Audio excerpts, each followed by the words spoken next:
ये कहानी 16 साल पुरानी है। साल 2005 और 2008 में दो ऐसी घटनाएं हुई थी जिससे योगी आदित्यनाथ और मुख्तार अंसारी की दुश्मनी पहली बार खुलकर सामने आई थी। उस वक्त मुख्तार अंसारी पर मुलायम सिंह यादव और मायावती का भरपूर हाथ था। यही कारण है कि माफिया मुख्तार तब योगी पे भारी पड़ जाता था। योगी आदित्यनाथ तब मऊ और आजमगढ़ में बिना परमिशन नहीं घुस पाते थे। घुसने की कोशिश भी करे तो उन्हें मुख्तार अंसारी के इशारे पे रोक दिया जाता था। और तभी एक ऐसी घटना हुई जब योगी ने ठान लिया था कि यूपी में मुख्तार अंसारी का नामो निशान मिटा देंगे। उस वक्त ना तो बीजेपी की केंद्र में सरकार थी, ना ही राज्य में बीजेपी थी। ऐसे में इधर योगी अकेले पड़ रहे थे, उधर मुख्तार पर मुलायम और मायावती ने बारी बारी से अपना आशीर्वाद बनाए रखा। लेकिन महज 9 साल बाद योगी मुख्यमंत्री बन जाएंगे, ये मुख्तार को उस वक्त बिल्कुल भी पता नहीं था। कभी योगी को ललकारने वाले मुख्तार को पता होगा कि तब योगी से पंगा ना लिया होता तो शायद ये हाल आज न होता। लेकिन ये सब जानने के लिए आपको विस्तार से समझना होगा कि साल 2005 में जब मऊ में दंगे हुए थे तब मुख्तार अंसारी और योगी के बीच किस बात को लेकर खुलकर दुश्मनी सामने आई थी। तब मुख्तार अंसारी खुली गाड़ी में दंगे वाली जगहों पर घूम रहा था। तब यह आरोप लगा कि दंगों को भड़काने का काम मुख्तार अंसारी ने ही किया था। इन दंगों के बाद 2006 के आखिरी महीने में गोरखपुर में भी कुछ ऐसी ही तस्वीरें सामने आने लगी।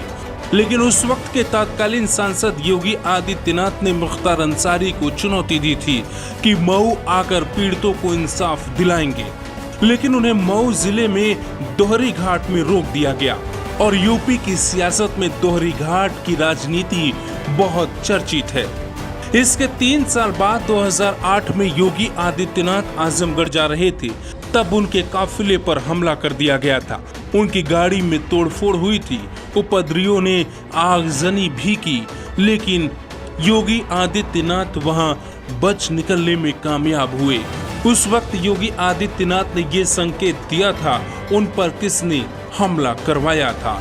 योगी के मुताबिक लगातार मुस्लिम पक्ष गोलियां चला रहा था, गाड़ियों को तोड़ा जा रहा था, पुलिस मौन बनी रही।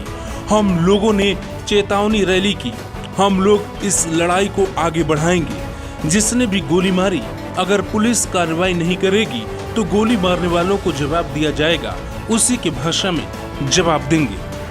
तत्कालीन सांसद योगी आदित्यनाथ का ये बयान साल 2008 का है। आउट योगी और मुख्तार की दुश्मनी बढ़ती चली गई। कभी बयानों से, कभी मुख्तार ने योगी के काफिले पर हमला करवा आग में घी का काम किया, तो कभी माया और मुलायम की कृपा से मुख्तार अपना वर्चस्व बनाने में कामयाब होता रहा। क्योंकि 2008 में मायावती यूपी की मुख्यमंत्री थी, मुख्तार अंसारी तब बसपा में था और मायावती का खास भी था। ऐसे में योगी आदित्यनाथ के लिए इतना आसान नहीं था।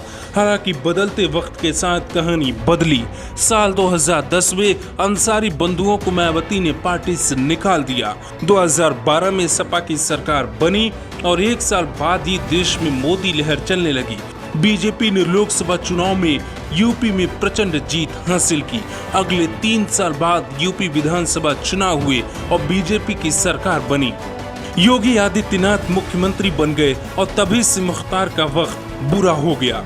कहा जाता है कि मुख्तार अंसारी, मायावती और अखिलेश यादव की सरकार में भी जेल से अपने कारोबार को चलाता था।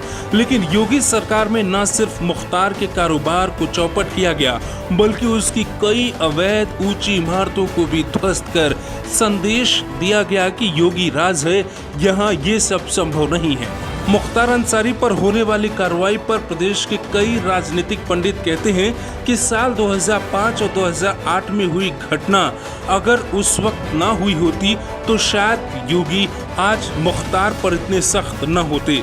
कहानी आपको कैसी लगी जरूर बताएं।